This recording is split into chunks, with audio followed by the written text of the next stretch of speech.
Profesionalitas, integritas, kolaborasi, dan sinergitas merupakan dasar budaya kerja dan fondasi baru bagi seluruh penguji kendaraan bermotor di Indonesia dalam menjalankan tugas dan fungsinya. Penguatan budaya kerja adalah bagian dari strategi akselerasi transformasi SDM dalam mendukung reformasi birokrasi. Dengan tema konsolidasi bidang pengujian kendaraan bermotor guna menghadapi tantangan pengujian kendaraan bermotor di masa depan. Jumat 25 Maret 2022 dimulai. Marilah sejenak kita bersama-sama mengungkapkan pikiran dan perasaan seraya mengingatkan doa yang akan saya bacakan. Rabbana atina fid dunya hasanah wa fil akhirati hasanah wa qina adzabannar. Subhanaka rabbika rabbil izzati amma yasifun wa salamun alal mursalin walhamdulillahi rabbil alamin.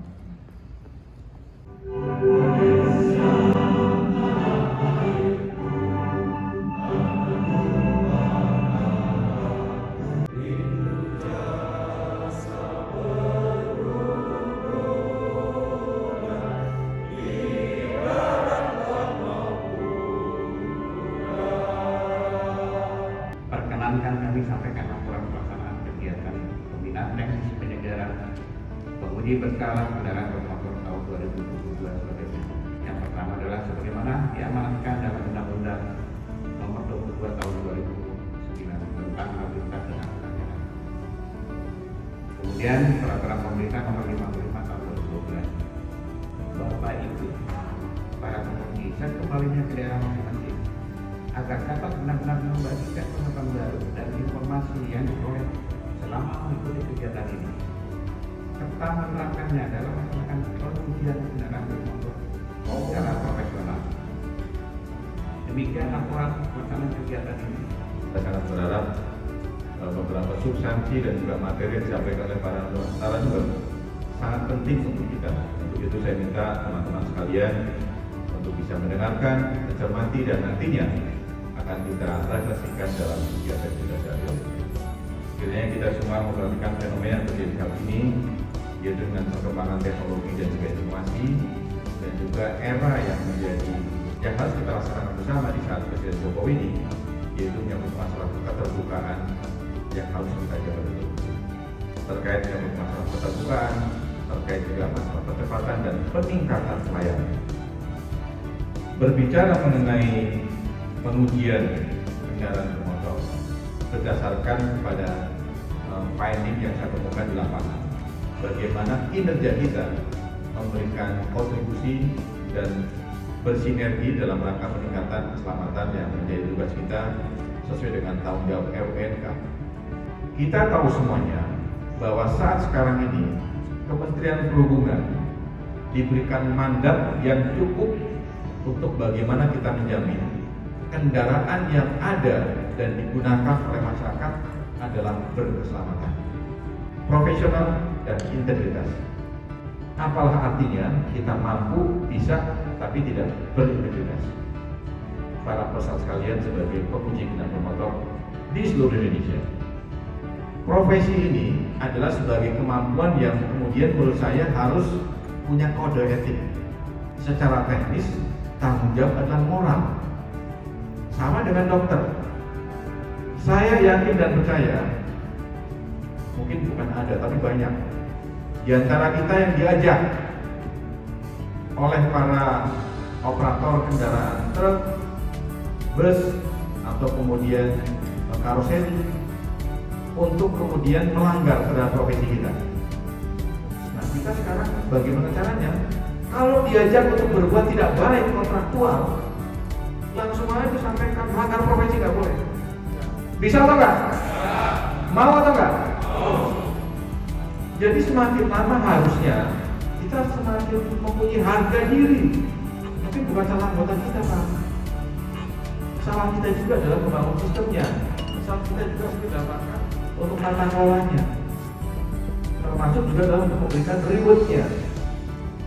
Jadi rekan-rekan sekalian, kita akan coba perbaiki pada aspek sistemnya, pada aspek SDM-nya, dalam arti kuantitas, jumlahnya. Kemudian pada aspek reward yang kita berikan. Penguji yang mempunyai profesi dengan baik, yang menjadi profesi baik, dalam arti mempunyai kemampuan teknis, tapi juga penguji yang berintegritas. Kuncinya menurut saya cuma dua itu. Saya ingin ketemu dengan rekan-rekan sekalian. Tapi jangan kemudian diabaikan. Keinginan saya ketemunya apa sih tujuannya? Ya tujuannya salah satunya adalah supaya teman-teman sekalian mempunyai motivasi untuk merubah, melakukan transformasi. Itu ada niat dalam diri kita. Karena perubahan sebetulnya harusnya. Dalam kesempatan ini saya minta kepada teman-teman sekalian, apa yang sudah pernah kita lakukan dan tidak profesional dan tidak integritas untuk menuju pada outcome, tugas dan tusi kita, kendaraan yang berkeselamatan sudahlah tinggalkan. Dan Polri sudah mendeklar, Pak, ini kalau menangani odol harus dari hulunya dulu. Hilirnya kita ada di situ, polisi ada di situ. Tapi penekanan kepolisian adalah hulunya. Nah kalau hulunya tugas kita. SKRP siapa yang menerbitkan? Menguji kendaraan siapa melakukan? Saat sekarang ini saya lihat Pak Menteri sangat berat sekali peran dan bantuan kita semua. Supaya pemerintah mempunyai harga diri, supaya mungkin pemerintah juga bisa mengamanatkan amanat dari Undang-Undang 22. Saya tahu bagaimana kekuatan dari undang-undang itu sudah aspek substansi. Kita sudah mengajak orang untuk tertib menyambungkan kendaraan. Tapi kalau dari aspek pengawasan, aspek sanksi, kita banyak kelemahan.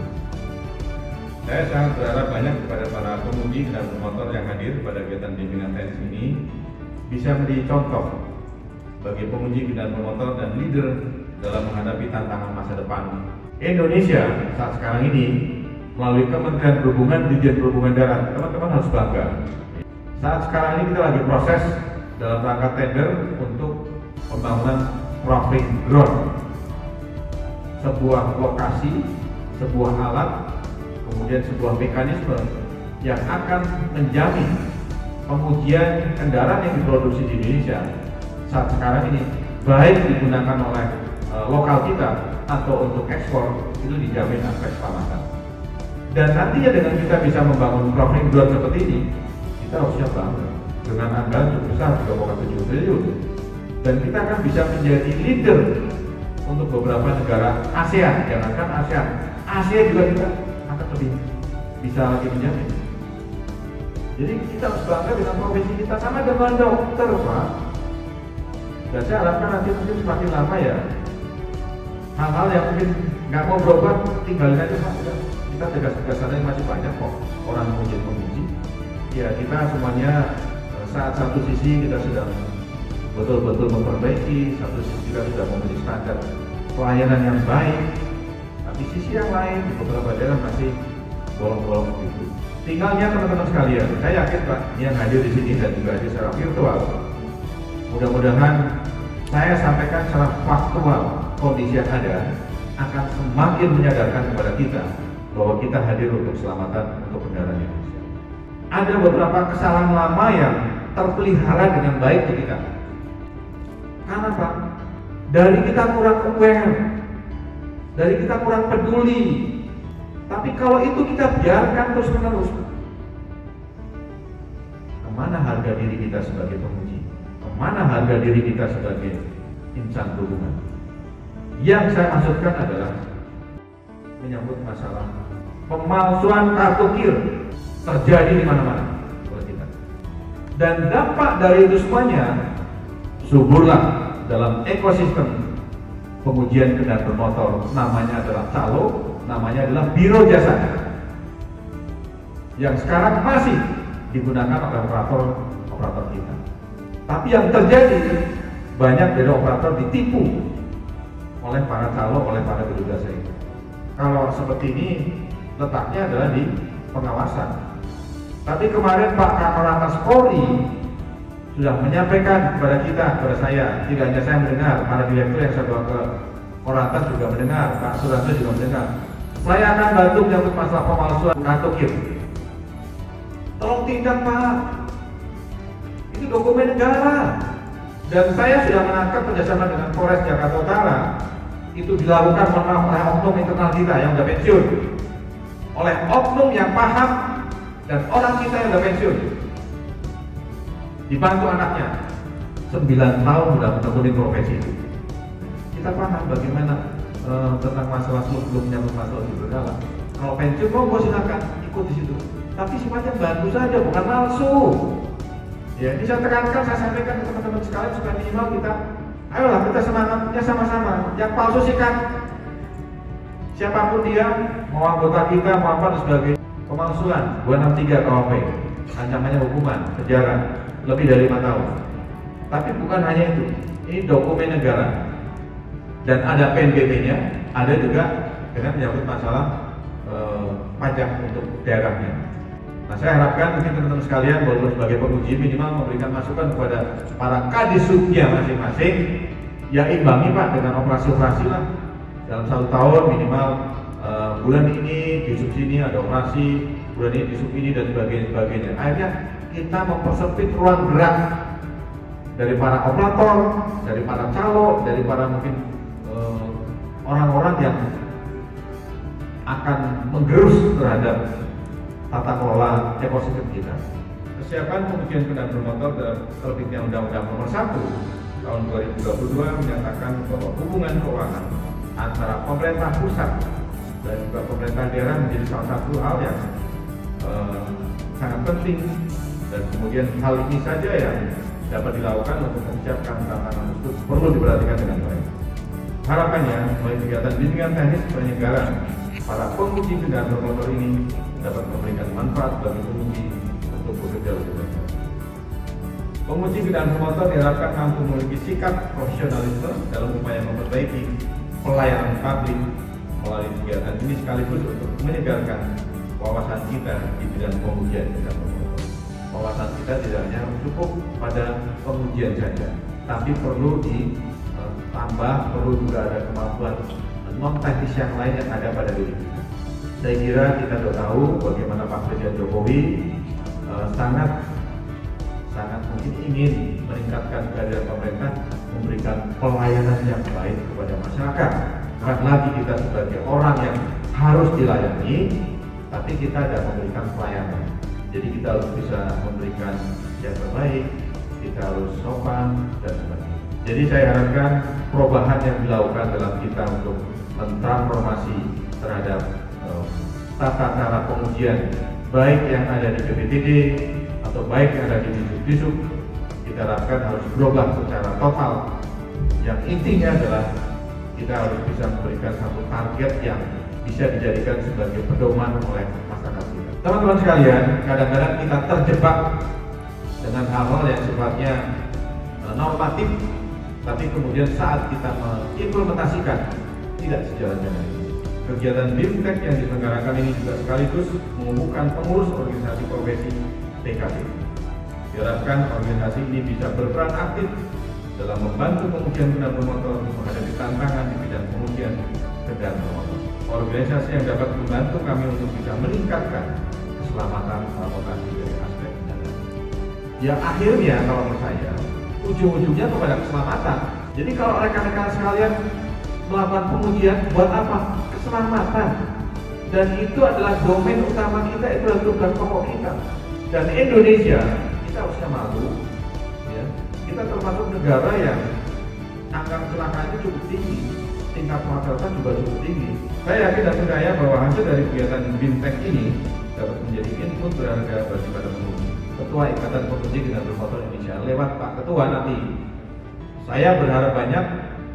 Jangan hanya dari aspek formal seperti ini, tapi silahkan Pak Ketua mempunyai anggaran sendiri, mempunyai komitmen sendiri untuk juga meningkatkan capacity building para pengujinya.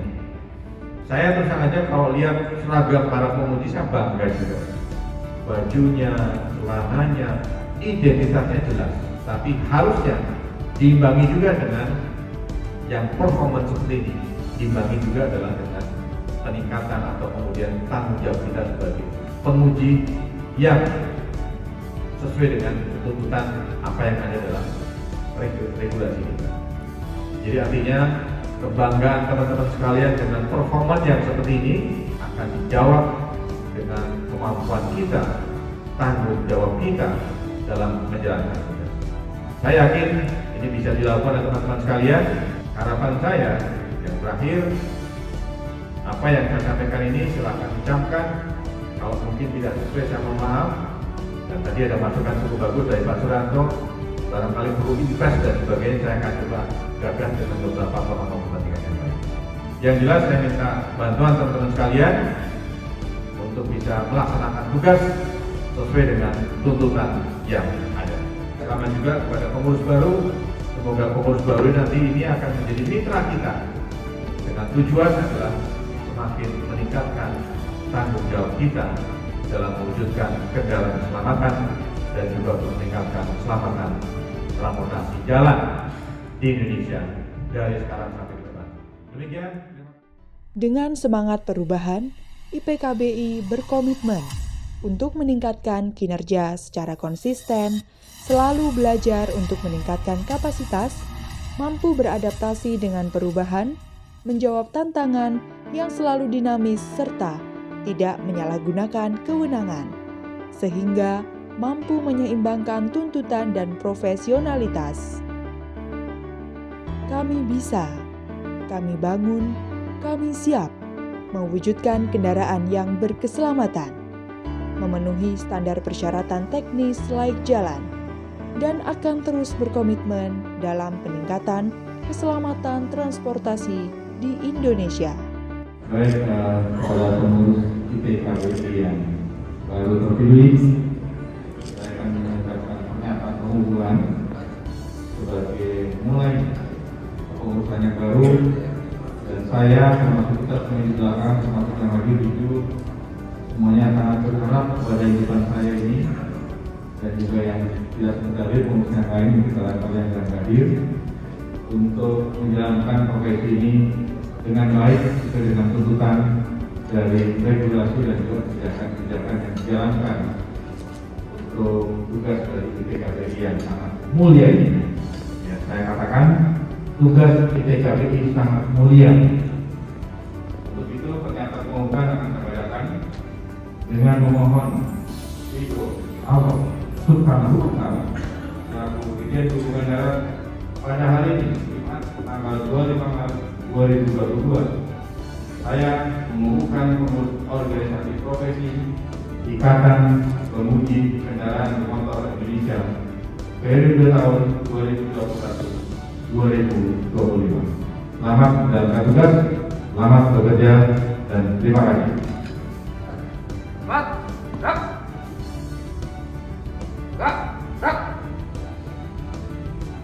Lapor, membuat selesai. Empat, kanan, maju, jalan.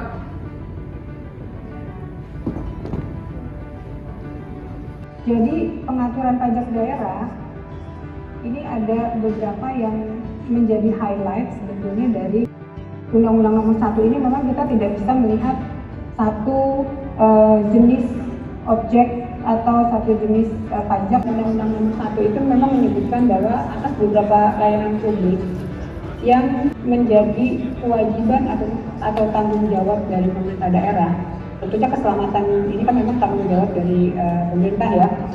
Itu tidak dibebankan lagi kewajiban dari masyarakat, tapi memang nanti akan dibebankan kepada pemerintah, dalam hal ini kepada pemerintah daerah. Jadi filosofinya adalah proporsinya terhadap total retribusi nasional itu adalah 3,54%. Jadi kurang dari 4% dari total retribusi secara nasional. Nah, perlu dibangun juga mindset bahwa sebetulnya kalau pelayanan itu sebetulnya harusnya tidak serta-merta langsung dikaitkan dengan penerimaan langsung dari pelayanan tersebut. Jadi yang namanya pendapatan daerah masuk ke dalam rekening kas umum daerah, kemudian digunakan untuk pelayanannya bisa yang memang disediakan oleh Pemda. Jadi harusnya tidak ada lagi kayak semacam pengkotakan OPD dan yang sejenisnya ya. Mungkin ini yang perlu diingatkan ke Bapenda atau kepala daerah di daerah nih. Jadi nanti walaupun sekarang masih masa transisi, tapi tentunya kan kita tidak ingin yang dijadikan stake atau dijadikan keselamatan gitu ya, yang jadi dipertaruhkan gitu. Di dalam masa transisi ini juga jadikan masukan ya Pak ya kepada pemerintah atas implementasi dari undang-undang ini. Jadi saya kira di kesempatan ini sangat baik kalau memang ada isu-isu yang lain yang memang bisa disampaikan juga di sini.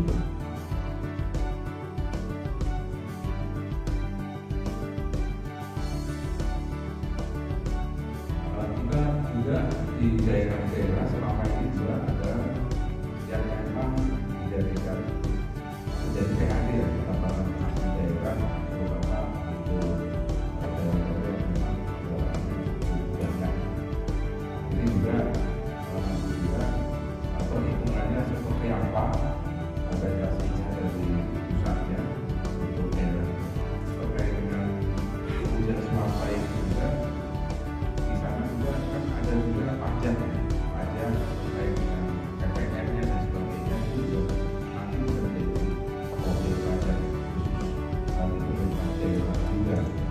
Ada tentunya tarif dari swasta itu juga apakah nanti terbuka sama atau kan diserahkan masing-masing, itu pertanyaan dari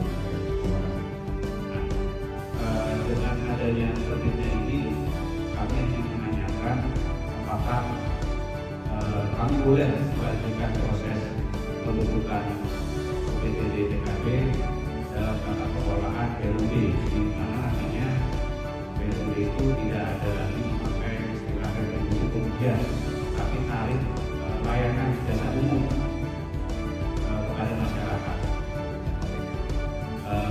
Dasar hukum kami Undang-Undang Nomor 1 Tahun 2004 tentang Perbendaharaan Negara sampai yang terakhir, dan Permendagri Nomor 79 Tahun 2018 tentang BLUD. Jadi kami sudah setahun dilakukan pendampingan dari BPKP perwakilan Provinsi Kalimantan Selatan. Tadi ditanyakan ini bagaimana menghitung kompensasinya gitu ya. Nah jadi sebetulnya memang kembali lagi kita melihat pendapatan daerah itu memang tidak bisa melihatnya dari sisi parsial saja gitu ya, tapi memang harus melihat secara keseluruhan. Nah kembali lagi ke tadi ada yang sampaikan mengenai kunci keberhasilan pemerintah daerah dapat meningkatkan pendapatannya itu adalah melalui sinergi. Semacam program gitu ya, ada kerjasama antara pemerintah DJPK dan Pemda terkait dengan sinergi untuk melihat data gitu. Ketika sinergi ini dilakukan, ternyata dari nilai potensi yang bisa dihasilkan dari sinergi tersebut itu cukup besar gitu. Untuk bayar pajak jadi bayar, kemudian yang tadinya nggak bayar pajak jadi bayar pajak gitu kan, sehingga tidak cuma dari sisi potensi tapi juga pendapatannya juga dapat lebih. Ada kami sampaikan di depan kalau berdasarkan teman-teman yang melakukan simulasi atas undang-undang ini memang ada kenaikan yang cukup signifikan untuk kabupaten kota terkait dengan pendapatannya nih, untuk secara keseluruhan.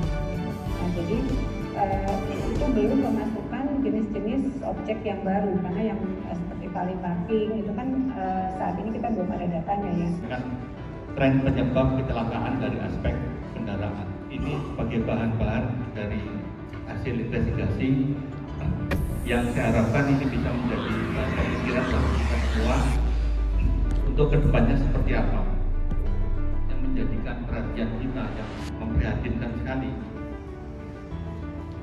Penyebab kecelakaan ini sekarang mulai banyak dari aspek teknis, maka termasuk kelaikan kendaraan yang sebetulnya dipicu oleh masalah perawatan. Kita lihat dari rekomendasi yang kita keluarkan, permasalahan itu banyak di masalah pengawasan dan pengendalian dan peraturan.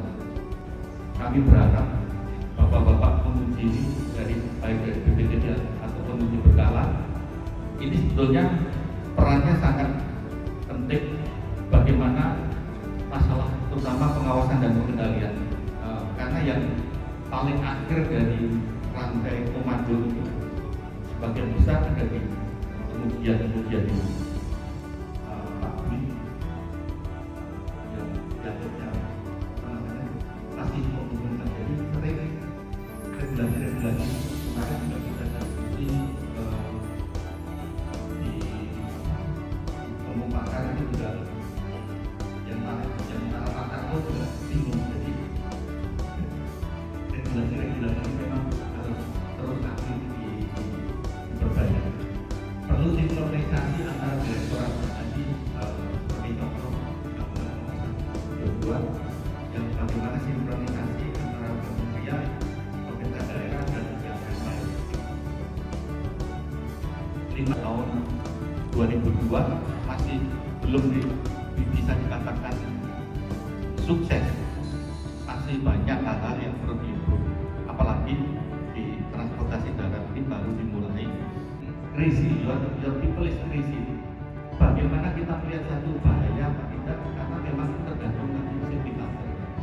Nah di sini apa hasrat? Kita jangan sampai di tempat ujian juga timbul seperti ini. Yang di sini saya tampilkan adalah peron yang zaman dulu itu dari aspal. Di Eropa kalau bapak jalan di stasiun-stasiun kereta api, pasti peronnya dari aspal, asap. Jadi kalau hujan begini. Nah ini masalah problem di masalah yang sering menjadi penyebab kecelakaan adalah 80% itu di masalah kelelahan. Tapi ini justru belum mendapat sentuhan-sentuhan yang cukup efektif. Banyak pengemudi yang tidak memiliki hari libur. Nah, pengemudi yang baik angkutan penumpang maupun barang tidak memiliki kualitas istirahat yang baik. Yang bagaimana menerapkan SNI dengan baik.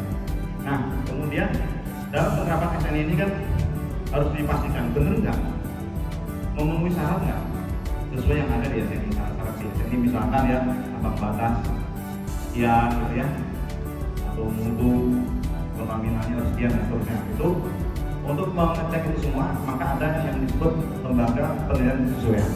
Yaitu untuk lembaga penilaian kesesuaian tadi tentunya dalam kegiatan pengujian, dalam kegiatan untuk melihat kesesuaian terhadap PSN itu menggunakan peralatan-peralatan ukur. Nah, peralatan ukur inilah yang kemudian harus dipastikan kebenarannya. Bagaimana caranya dikalibrasi? Dikalibrasi dengan apa? Dengan peralatan yang lebih baik, ya. Akurasi lebih tinggi, atau dengan peralatan standar. Terkait dengan pelaksanaan kalibrasi yang ada di daerah-daerah oleh Kementerian Perhubungan. Nah ini sampai sejauh mana regulasi yang dikeluarkan? Ya tentunya dari KANS ataupun BSN ini memberikan legalitas kepada Kementerian Perhubungan untuk melaksanakan kalibrasi. Jadi saya jelaskan bahwa ambang batas laik jalan dalam persyaratan seperti itu Pak. Jadi mohon izin kalau Bapak sampaikan tadi bahwa kita 6 bulan harus bertanggung jawab. Kalau dalam kondisi minimum, bagaimana kendaraan dipakai secara overload, ya, pemakaiannya juga secara kasar. Mungkin jangankan 6 bulan Pak, 1 bulan kendaraan yang mungkin original juga ataupun misalnya optimum, saya rasa sudah habis. Jadi mohon maaf kalau dikatakan para penguji kita bertanggung jawab selama 6 bulan, saya katakan kami berdasarkan keputusan Menteri Nomor 63 tahun 1993 tentang ambang batas naik jalan itu pegangan kami. Jadi kami tidak bisa diperadilatkan kalau si penggunanya itu juga tidak merawat kendaraan secara baik. Jadi gini Pak, paparan Bapak tadi sangat benar. Jadi ada kejujuran, kepemimpinan, keterampilan. Untuk saat ini kayaknya kurang. Kenapa bisa sampaikan? Karena kondisi pengemudi sekarang ini ibaratnya petunjuk itu sudah kena pondok berkali-kali. Tidak ada yang belain sama sekali. Nah saya ingin memberikan semacam masukan. Ini ada 2 poin penting Pak yang dilupakan sekarang ini, yaitu komitmen dan konsistensi dalam menjalankan aturan. Kalau melakukan kebijakan A kemudian terjadi insiden, ya, lah ini dampak hukumnya jangan sampai itu ditimpakan ke penguji. Dia kan udah ngikutin Undang-Undang 22 dan PP 55. Kemudian yang kedua, ini terkait dengan kecelakaan itu ya. ini ada konotasi itu karena remnya tidak berfungsi. Kalau menurut pendapat sertifikasi, rem tidak berfungsi itu bukan penyebab kecelakaan, Mbak, tapi adalah produk sampingan sebelum terjadi kecelakaan. Contohnya overload. Overload itu remnya nggak berfungsi secara optimal, sehingga apa? Remnya akan blong lah, istilahnya blong. Nah ini tolonglah ada diperbaiki. Jangan rem blong itu sebagai hasil akhir, Pak, tapi perantara. Hasil akhirnya adalah kecelakaan. Nah sekarang yang perlu diteliti secara cermat, rem blongnya itu karena apa? Saya kok nggak melihat disinggung terkait dengan masalah overload gitu loh, Pak. Ini sedih, Pak, karena apa? Konotasinya itu lagi-lagi jadi yang menjadi korban pengemudi. Saya pengen ada proteksi dari pemerintah agar dalam melaksanakan kebijakan ini, kalau terjadi sesuatu yang tidak diinginkan, jangan dibebankan sepenuhnya tersebut. Jadi kami mohon kepada dari KNKT, kalau bisa kita di daerah ini setiap terjadi kecelakaan selalu dilibatkan untuk kecelakaan ahli. Waktu dulu beberapa tahun yang lalu pada tingkat inspeksi tingkat investigasi kecelakaan, Pak. Dan sekarang beberapa tahun terakhir ini tidak ada. Kita mohon untuk ini untuk kompetensi kita diadakan lagi lah untuk beberapa tahun ini, karena ini juga menyangkut tentang kepercayaan diri dari penguji terhadap pengambilan keputusan di lapangan. Dan juga untuk Pak Ketum yang baru, Pak Kapolri, kami mohon juga nanti ke depan ada diklat kita nih untuk kendaraan listrik, karena sekarang kendaraan listrik sudah mulai masuk ke daerah. Kita sementara belum dibekali tentang teknik maupun tek terhadap pengujian kendaraan listrik ini. Kira-kira apa yang kita butuhkan di sana. Jangan sampai nanti kita mengetahui di kendaraan listrik ini kan voltase yang digunakan sangat besar. Jangan sampai nanti menyebabkan dari ketidaktahuan penguji malah jadi stroke di lapangan.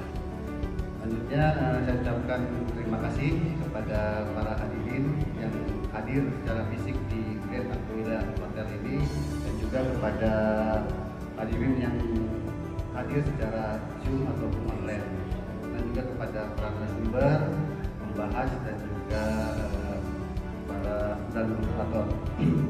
Alhamdulillah, kegiatan pembinaan teknis penguji kendaraan bermotor tahun 2022 ini dengan tajuk untuk penyegaran penguji dalam rangka konsolidasi bidang pengujian kendaraan bermotor guna menghadapi tantangan ujian kendaraan bermotor di masa depan. Dari hasil yang sudah dilakukan, banyak catatan yang sudah ditulis oleh konsulen dan akan menjadi resume bagi kita semua.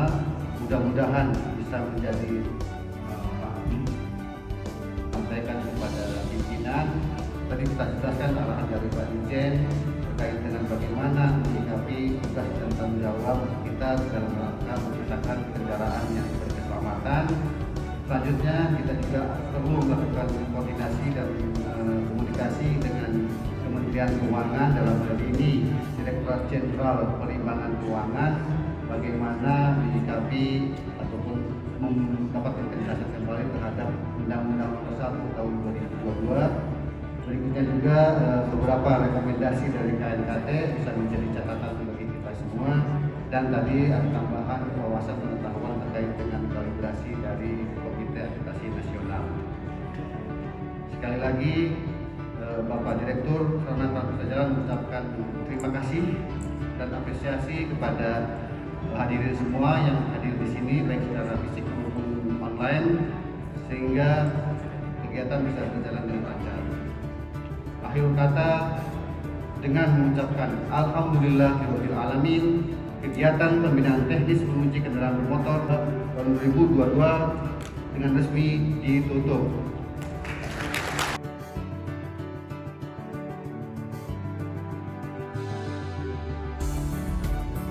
Acara Rapat Kerja Nasional mempersiapkan Rencana Aksi Keselamatan atau RAK terkait SDM penguji kendaraan bermotor 2021-2040 sesuai Rencana Umum Nasional Keselamatan Lalu Lintas dan Angkutan Jalan atau RUNK LLAD segera dimulai.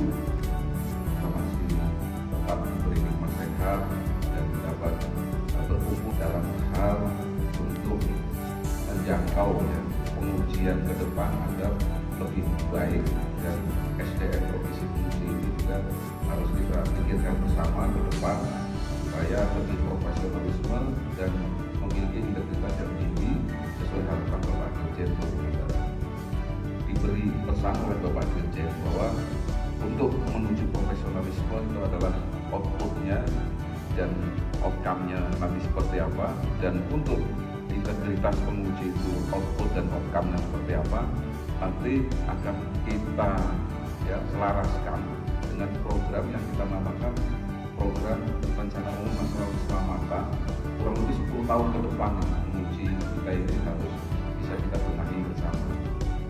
Ada beberapa poin. Yang pertama, di dalam profesional itu tentunya kita harus ya, yang pertama bagaimana supaya kita profesional. Tunjangan menguji itu harus ditingkatkan untuk menguji. Yaitu salah satunya nanti di Perpres 107 kita PIC-nya siapa kita dorong supaya bisa melakukan perubahan. Kemudian juga tunjangan jabatan fungsional yang asli menjadi terakhir kita dorong urusan sekarang. Kemudian juga untuk profesional itu adalah bagaimana kita meningkatkan pengetahuannya, meningkatkan pengetahuan. Kita akan kembangkan bimbingan teknis melalui online, bimbingan teknis secara langsung tatap muka, dan salah satunya di situ mengoptimalkan kinerja DPD atau pengurus daerah-daerah supaya apa? Supaya IPKB itu terasa di daerah, bukan PKPI hanya di pusat, tapi di daerah itu betul-betul berkembang dan betul-betul di sana bisa melaksanakan tugas dan fungsinya. Maka itu untuk menuju profesional itu nanti kita jalin bersama. Kita sudah memberi pancingan di sini, nanti tinggal teman-teman di komisi profesional ini ditambahkan kurang lebihnya. Yang berikutnya integritas. Integritas juga sangat erat kaitannya bagaimana kedisiplinan kita, ya, kejujuran, dan tentunya di dalam melaksanakan tugas dan fungsinya sesuai dengan ketentuan yang sudah diatur oleh peraturan perundang-undangan. Supaya kita selaras dan kedepannya menuju integritas yang baik ini di dalam jangka pendek dan dengan jangka panjang ini, tentunya di sana nanti ada pelaksanaan kode etik itu mau dikemanain ya. Ini PIC juga bukan DPD ada, DPD ya, di sana juga sudah dibentuk kode etik, nanti ada monitoringnya dan sebagainya. Kemudian juga ada integritas ini juga erat kaitannya ya, dengan kedisiplinan.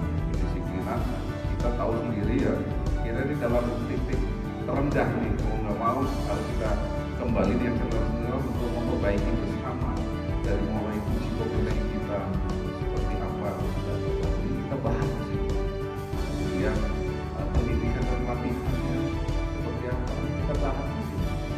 Kemudian juga ada hal-hal yang menyangkut integritas itu bisa diterapkan di dalam unit kerja, dalam sebuah sistem perkontrolan, misalnya role model yang saat ini misalnya sudah ada program dari Kemenpan RW namanya wilayah bersih korupsi maupun wilayah bersih melayani di unit pengungsian. Nah ini role model ini bisa kita contohkan dari sisi SDM-nya seperti apa, SOP-nya seperti apa, metode-metodenya seperti apa, harus kita contohkan ke teman-teman yang ada di daerah. Setidaknya yang lebih terpenting adalah konsolidasi antara DPD dengan DPP supaya apa? Program yang menjadi utama ini nanti akan betul-betul dikembangkan oleh DPD di daerah-daerah. Bagaimana masalah pembiayaannya? Nanti ada di Komisi C. Saya sebut di situ bahwa Komisi C adalah bagaimana kita berkolaborasi dengan instansi lain, bagaimana kita memiliki sinergitas dengan instansi lain. Dan dengan kolaborasi sinergitas ini, salah satu contoh kita kemarin sudah diberi kesempatan oleh Bapak Dirjen yang nanti akan menghadap hasil rakernas ini, meminta sebenarnya BPTD yang ada di provinsi untuk melakukan penganggaran pembiayaan ya, supaya apa? Mengembangkan pola ini yang sudah kita sepakati bersama kepada DPD IPKBI supaya supaya di sana juga bisa mengembangkan kegiatan-kegiatan yang kita inginkan. Dan kemudian di kolaborasi ini juga kita menampung ya, teman-teman yang memang sudah purna dan sebagainya. Penguji tidak ada istilahnya pensiun. Ke depan kompetensi akan diperpanjang. Dan ini kita sudah akan memulai kerjasama dengan STPD membuka penyelenggaraan pengujian swasta salah satu. Dan di kolaborasi sinergitas ini juga salah satu contohnya yang kemarin Undang-Undang Nomor 1 yang masih kita belum jelas akan kita tanyakan kembali ke Kementerian Keuangan, bahkan nanti di sini ada peran audit terhadap pengujian juga bisa nanti IPKBI berperan di sana. Ya, setidaknya menanyakan hal-hal. Kiranya itu yang saya sampaikan tadi, ada 3 komisi yang akan kita bahas dan ini sudah ada bahan untuk memberi pancingan buat kita. Kemudian tinggal tambahin jangka pendeknya, jangka panjangnya, menengahnya. Kemudian yang terakhir PIC-nya siapa? Kalau memang pelaksanaan kode etik ya di sana ada mahkamah komite etik, ya, di situ ada dewan kode etik. Kemudian di pusat maupun di daerah. Nah, itu sudah kita susun semuanya. Nanti teman-teman tinggal menambah dan mengurangi ke depan supaya sama-sama nih pengujian ini menjadi lebih baik. Karena memang kita saat ini terus terang teman-teman ini boleh bajunya sama nih ya kan. Saat ini tapi pengetahuan, keterampilan dan sebagainya kompetensi harus dijaga, ternyata harus yang Edi Susaidi bilang harus dipelihara. Ya. Ternyata yang memelihara, yang menjaga ini kan harusnya mestinya organisasi ini di masing-masing daerah. Kita nggak berjalan, nggak bekerja. Nah untuk itu saya minta yang menjaga, memelihara itu kan jaga terdepannya saya harapkan memperkuat daripada DPD PKB di daerahnya. Nah itu ke depan untuk pemilihan ketua DPD pun betul-betul orang yang memang berkompeten dan dapat menjalankan fungsi setidaknya yang sudah kita bebankan menjadi program utama seluruh pengujian. Selebihnya kalau program tambahan DPD mau menambahkan silakan. Yang berikutnya juga untuk kebersamaan adalah terkait dengan pelaksanaan iuran anggota nanti disepakati saja. Kalau saya bilang sih kita sudah punya KTA itu kemarin anggap saja itu menjadi iuran anggota nasional sehingga teman-teman DPD kalau memang tidak mendaftar KTA kalau itu tidak masalah walaupun sebulan itu hitungannya hanya 8.000 ya. Nah itu tinggal ditingkatkan saja nanti misalnya 1 tahun kita bisa 100 untuk meregistrasi keanggotaan. KTA-nya bisa dibuat sendiri, dicetak karena kita sudah punya website. Memang di sana harapannya database penguji pemula pelaksanaan lanjutan seperti itu bisa terekam semuanya. Nanti seluruh Indonesia itu berapa sih jumlahnya dari langkahnya di depan semuanya. Perlu diketahui juga dari hasil KTA uang yang sudah didapatkan itu lumayan walaupun kita bisa tahun registrasi itu sampai dengan saat ini kemarin kita sudah bisa sampai kurang lebih 80 juta.